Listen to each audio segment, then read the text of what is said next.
maaari na po tayong tumanggap ng inyong mga katanungan. First question po, Raquel Bayan, Radyo Pilipinas.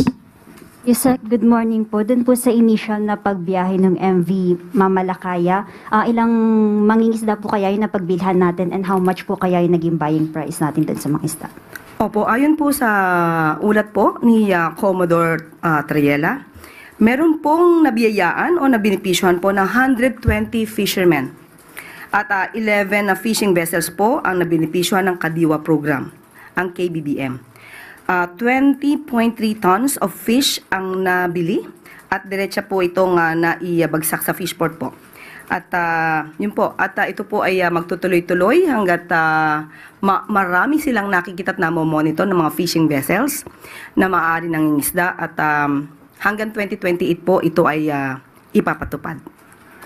Okay, so safe to say, Yusek, na until Marcos administration po magtutuloy-tuloy po yung pagpapadala natin ng sa West Philippine Sea. Yes, opo, para matugunan din po ang issue about food security. Talaga pong ito ay pinag-utos ng ating Pangulo. And can we say, Yusek, na bahagi rin po ito ng effort ng pamahalaan para ma-increase yung presence natin sa West Philippine Sea? Opo, dahil tayo naman po ay may karapatan dito sa Baho de Masinloc at dapat lamang po ma-exercise ng ating mga kababayan kung ano ang nararapat na mga karapatan po natin. Next question, Harley Valbuena, PTV4. Good morning, Yusek. Ma'am, still in line with the food security, doon po sa 20 pesos rice, do we have a timeline as to when we can make the benteng bigas meron na available for all? And then, may we also know the criteria in choosing the priority areas kung saan po natin dadalhin yung 20 pesos rice? Sa ngayon po, ang sa Kadiwa centers, vulnerable sectors po ang makikinabang pansamantala hanggang December 2025. Sa LGUs po, kung ano man po ang kanilang magiging guidelines, maaari po ito maging rice for all. Depende na po yan kung ano po ang magiging panuntunan ng LGU na siyang makikipag-cooperate po sa programang ito. Pero ang plano po sa susunod na taon po ay magkaroon po ng budget para maibigay po ang 20 pesos na bigas kada kilo sa lahat. Yan po ang plano, depende pa po sa budget. Pero ipagdasal po natin na makaya po ito ng ating Pangulo at ng administrasyon para po ito sa taong bayan. Follow-up lang po. Kamusta naman po kaya yung cooperation ng mga LGUs na involved sa rice, doon po sa BBM Rice? Since magkakaroon din po yata tayo ng transition ng leadership doon sa ilang LGUs since tapos po yung elections. Of course, magdadasal po natin na makipag-cooperate ang mas nakakaraming local government units sa abot ng kanilang makakaya. Pero pansamantala ay aalamin natin dahil nga may mga bagong pinuno na nahalal at titignan po natin kung hanggang saan sila pwedeng makipag-cooperate sa programang ito ng ating Pangulo. Next question, Maricel Halili, TV5. Magandang umaga, Yusek. Yusek, about the issuance of arrest warrant against former presidential spokesperson Attorney Harry Roque. Ang sabi po niya kahapon, malinaw that he is a victim of political persecution by the Marcos government because he is an ally of the Dutertes. Your comment on that, Yusek? Yan po naman talaga ang kanyang magiging naratibo, kanyang depensa. Pero hindi po niya sinasagot ng mabuti kung nasaan nga ba yung mga dokumentong kanyang ipinangako sa House of Representatives at that time na nagkaroon po ng hearing sa Quadcom.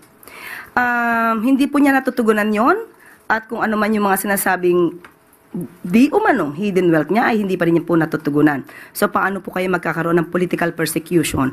At tandaan po natin, korte mismo ang nag-issue ng valid warrant of arrest patungkol po sa kaso ng qualified human trafficking.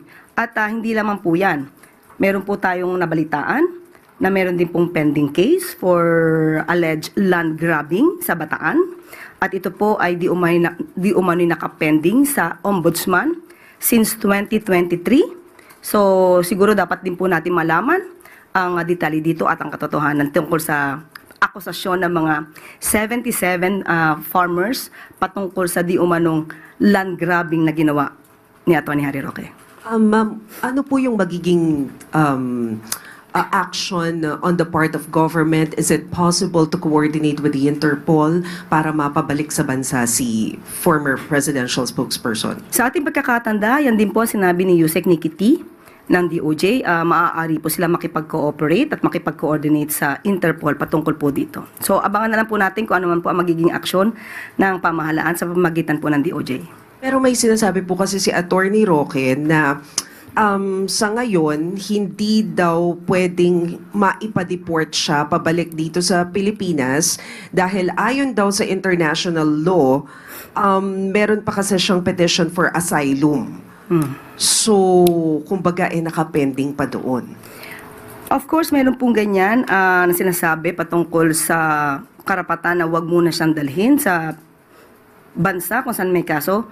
Pero ito po ay kung may maipapakita pong harassment.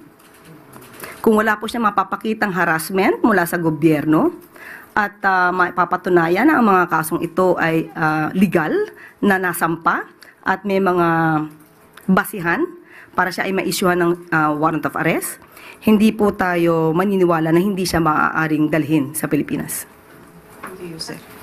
Follow-up question, Maris Umali, GMA7. So, ma'am, ibig sabihin, even, kasi yun po yung ini-insist niya when we were at The Hague before, ang sinasabi niya, it is part of the provision as an applicant for a political asylum seeker that hindi siya pwedeng galawin at all. Hindi siya pwedeng ipa-deport, hindi siya pwedeng arrestuhin. Kumbaga, he is untouchable as a political asylum seeker.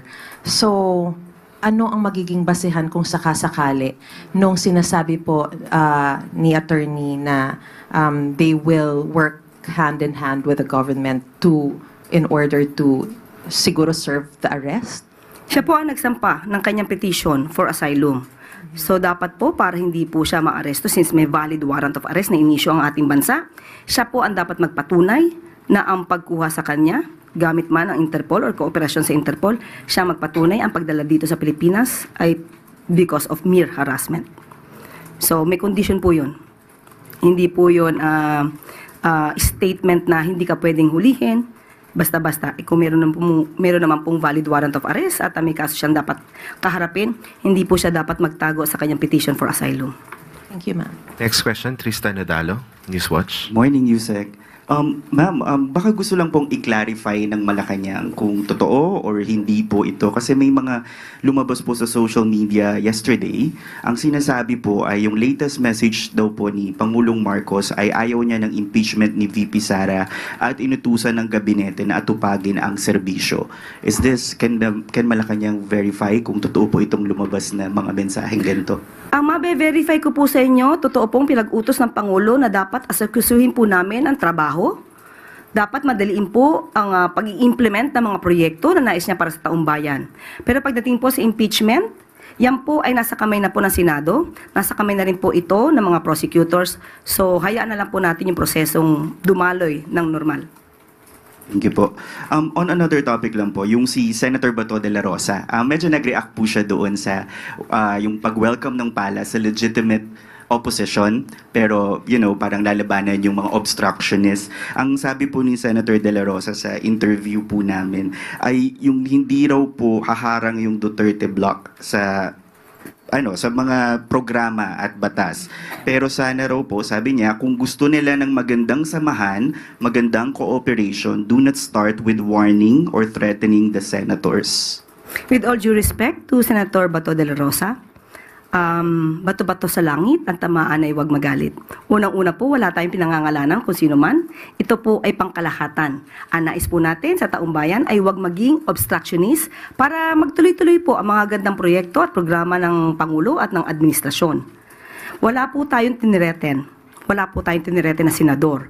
Sana po ito ay napakinggan man lang sana niya yung mga words na aking nasabi para siguro po maiiba ang kanyang impresyon at ang kanyang tugon kung nadinig niya yung buo kong sinabi. Ang sabi natin, ang mga lehitimong oppositionist ay welcome dahil kailangan po yan sa isang demokratikong bayan. Ang atin lamang hahadlangan ay yung mga obstructionist na walang ginawa kundi manira at kahit maganda ang proyekto ay hahadlangan. At hindi po yan magiging maganda para sa bansa at para sa taong bayan. Yusek, one follow-up question from Maris Umali, GMA7. Yusek, speaking of opposition o yung pagkakahati-hati po dito sa slate no, ng mga presumptive na mga senators, sa inyo pong perspektibo, ilan po ba talaga mula sa alyansa ang nakapasok sa top 12 at ano po ang magiging implikasyon nito sa presidential legislative agenda ni Pangulong Bongbong Marcos? Sa ngayon po, ang bilang po ay 6 na nakapasok. Pero matapos na po ang eleksyon, nagsalita na rin po ang taong bayan. Sa paningin po ng Pangulo, wala na pong alyansa, wala pong PDP, walang anumang kulay ng politika. Dapat lahat po na nahalal ay magkaisa-isa, magkaroon po ng kooperasyon. Ito naman po ay para sa taong bayan. Huwag naman po na sana laging politika ang pinag-uusapan at hindi po tayo makakakilos at makakausad kung puro pamumulitika at pang-iintriga ang gagawin natin sa pamahalaan. Dahil ma'am, wala na pong mga linya o wala na pong alyansa, wala ng PDP and all, ano po ang implikasyon nito sa presidential legislative agenda? Of course, mas nanaisin po ng ating Pangulo na kung ano man po yung maganda niyang proyekto ay sang-ayunan ng mga mambabatas para po hindi tayo mahirapan sa pagkuha ng budget para po sa taong bayan. Hindi po hadlang din ang Pangulo kung ano man po ang kanilang mga suhestyon. Kung ito man ay hindi naaayon sa programa ng Pangulo. Kung ito naman po ay may valid reason, ito naman po ay pakikinggan ng Pangulo. Pero sana po kung ano man po yung hiling ng Pangulo at ng administrasyon para sa taong bayan, huwag naman po sana nilang hadlangan dahil lamang sa politika. Salamat po. Thank you, Yusek.